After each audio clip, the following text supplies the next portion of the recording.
Symptoms of estrogen dominance. There's so many, I had to make the type kind of small, but I'm just going to read a couple of them.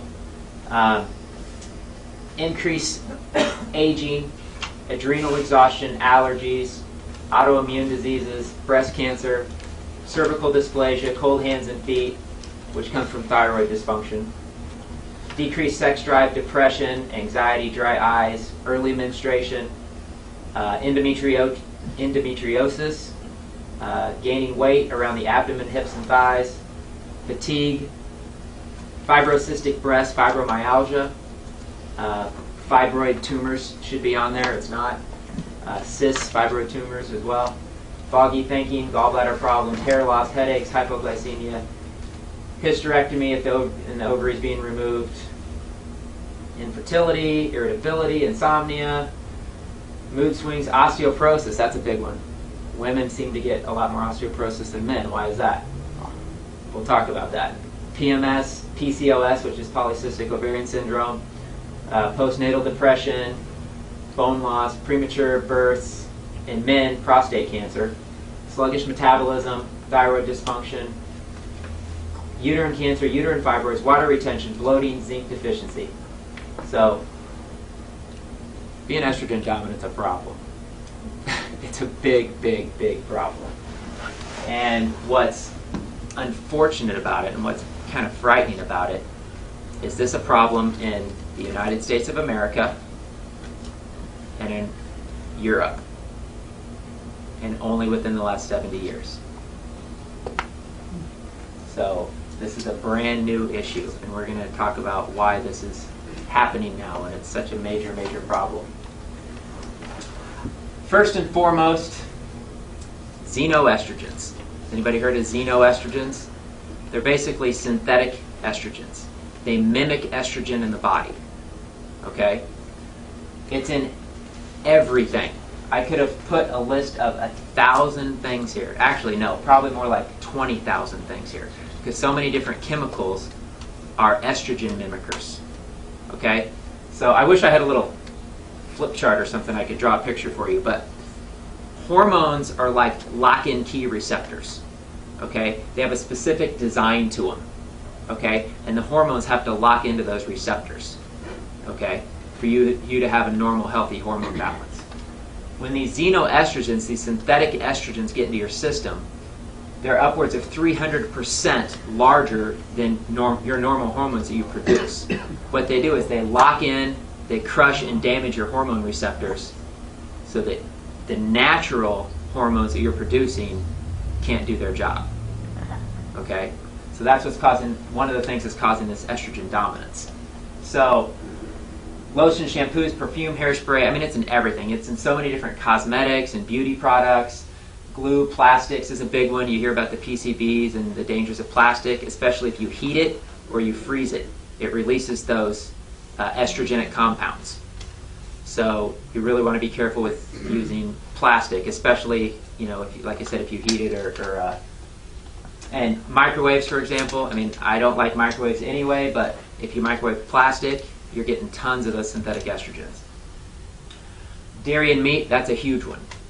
That's another reason there's such a movement towards eating quality, sustainable, organic, grass-fed meat, because they're pumping these antibiotics and these growth hormones in these animals. And whatever's they do to the animals and whatever's in that meat, including their emotions and the fear and the anger and everything, is what you're eating. And that directly reflects on your body and your emotions and your personality and your health.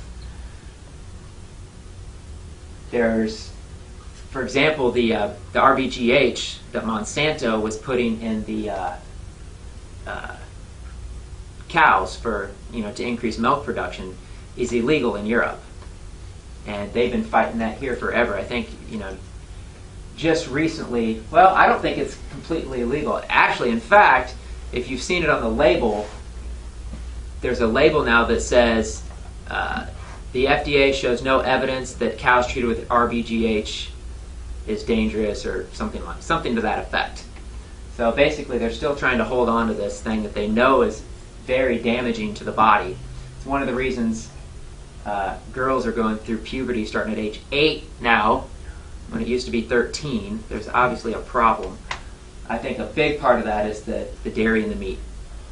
So you really want to be careful with eating quality dairy and meat products. I believe in raw dairy, which there's lots of raw farms here. We're lucky. We're in Kansas. We're in farm country. That's awesome. So raw dairy won't have that problem. And then sustainably raised meat. Just making sure the meat is hormone-free. Make sure the beef is 100% grass-fed. Cows eat grass.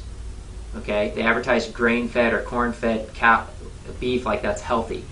Cows don't eat that. Cows eat grass. That's all they've eaten since they've existed. So, pesticides. How do pesticides work? This is frightening.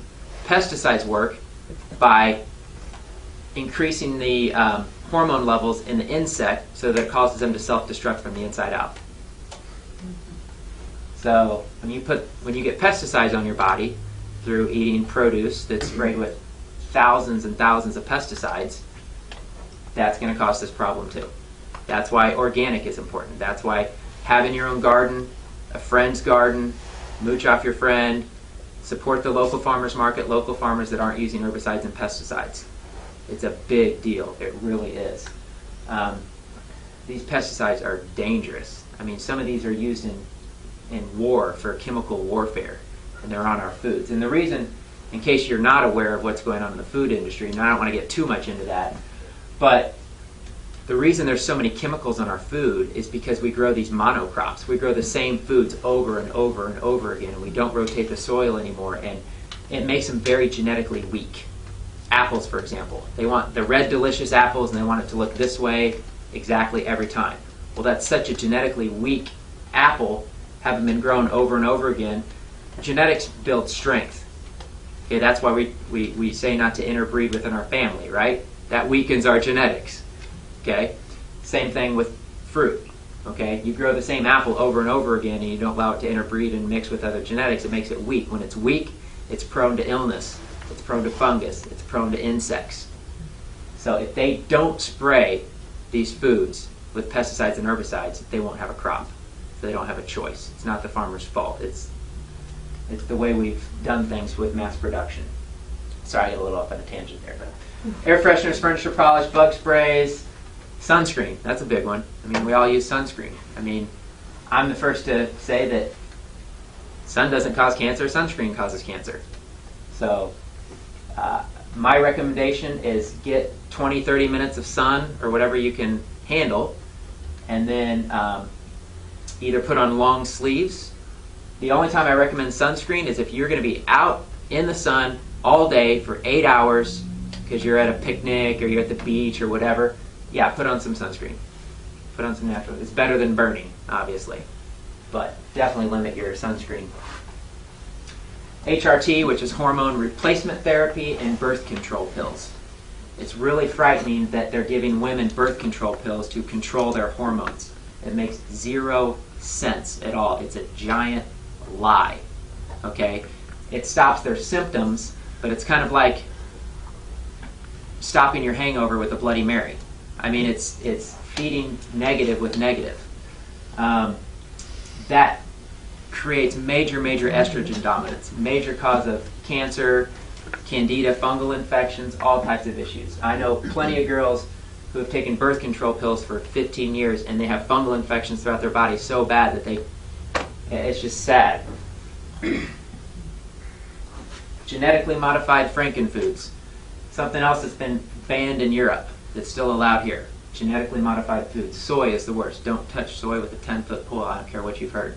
Don't go anywhere near soy. No soy milk. Huh? No soy anything.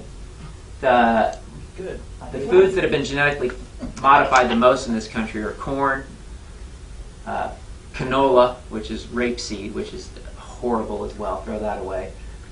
Cotton, wheat and corn. Those are all genetically modified foods, but we need to stay away from those. They're very damaging. What about the fermented soy products? Fermented soy is okay. Miso and tempeh and things like that. That's okay. What about soy sauce? Natto, no. Miso. Miso, Miso? tempeh, and natto. Yeah, they've eaten that over in Japan for a long time. Processed foods. Now, the reason I say processed foods is if you knew how many chemicals was in McDonald's food, just to give you an example, the strawberry flavoring that's in the strawberry shake at like McDonald's or Burger King has over 200 different chemicals in it. There's no food in it. It's just a combination of chemicals. There's literally guys at corporations up in New Jersey that take these different chemical compounds and mix them together so that it tastes a certain way, it smells a certain way, it triggers your brain so that it makes you addicted to it. Believe me, there's a science behind this. So that's why you don't eat fast food. That's why you don't eat colored popcorn. I mean, all these food additives and chemicals that are in our food. Exercise. You gotta exercise. Obesity. If you're overweight, those synthetic hormones, just like toxins and poisons and other things, are stored in your fat cells. And yeah, why are girls starting puberty at 8 when it used to be 13? Remember when it was 11 and everyone was freaking out, and then it was 10, 9, now it's 8?